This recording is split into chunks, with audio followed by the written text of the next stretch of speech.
kind of think that one of the limiting frames in reference to running a really good thought leaders practice is this hidden idea of permission.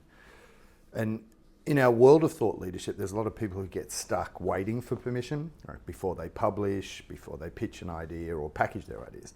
And they think maybe even that the next credential or endorsement will give them permission and make them ready. And it rarely does. What makes you ready is using what you already know, to create something of value. And quite often what permission is, it's a form of procrastination. So here are some of the most common permission domains. And as I go through these, maybe one of these is holding you back from doing work you love with the people you like the way you want. And that's like the core proposition of what we do at Thought Leaders. The first one is permission from others. And often we look outside ourselves for permission, and it is a form of outsourcing. So there's no doubt that building inner conviction is part of running a practice as a thought leader. Don't wait for a mentor like me to approve your idea, or a client to validate you, or the market to feel buoyant enough before you act. You kind of got to start participating.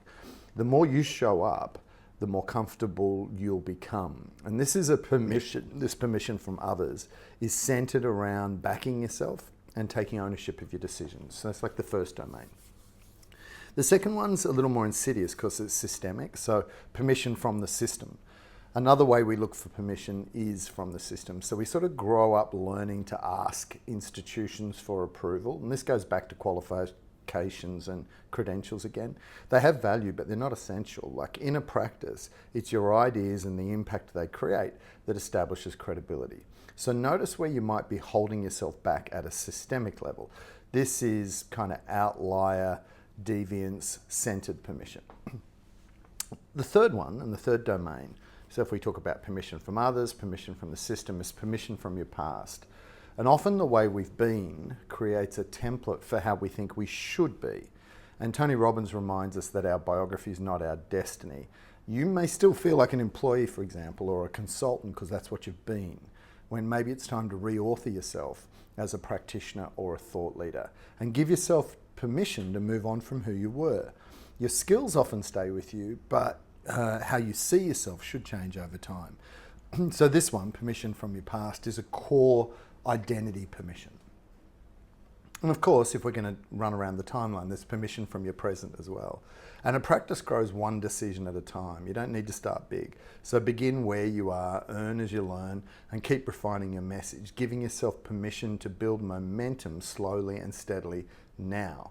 Let the actions you take in the moment be your focus. Worry less about what you might think you need before you can act, or what might happen once you act. If you act now from where you stand, everything gets better.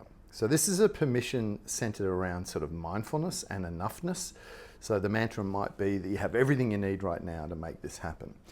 And the fifth, and certainly not an exhaustive list, but these 5 domains turn up all the time when I'm talking to people about this process, is permission from yourself. And I think this is the key one, right? Like no one can give it to you. Backing yourself is a decision. Trusting your own ideas takes practice. Self-permission is what allows your work to exist in the world. And in my mind, this tends to be our primary limiter. We might say it's the market, our partner, a lack of time or money, but usually these are proxy excuses for the moment you give yourself permission to do this.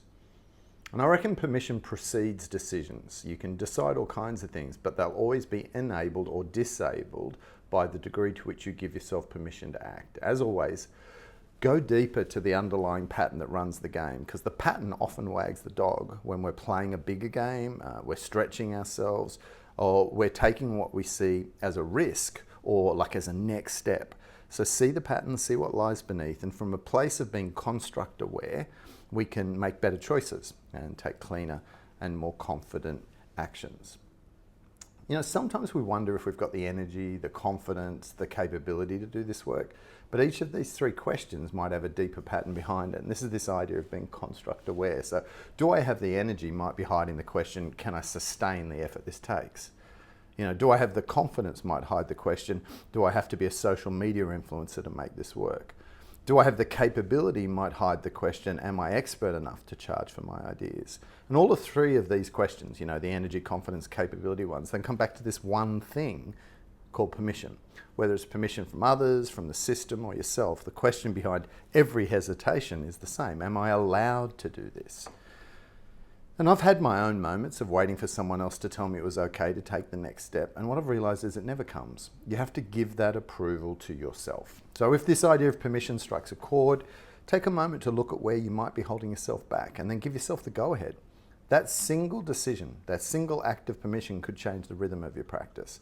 And in your journey to black belt using the revenue ladder that we teach in our business school, each stage has a strategic focus, right? So white belt is decision, yellow belt is value, green belt is activity.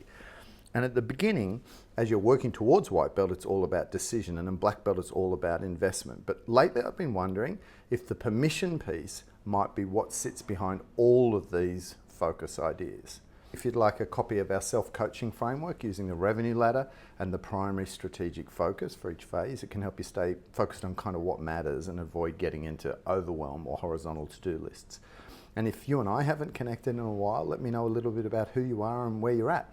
The value proposition of our business school is based on professional intimacy, and us knowing each other is core to what we do. So let me know who you are, what you're doing, and if I do know you, where you're at. Thanks for being part of this.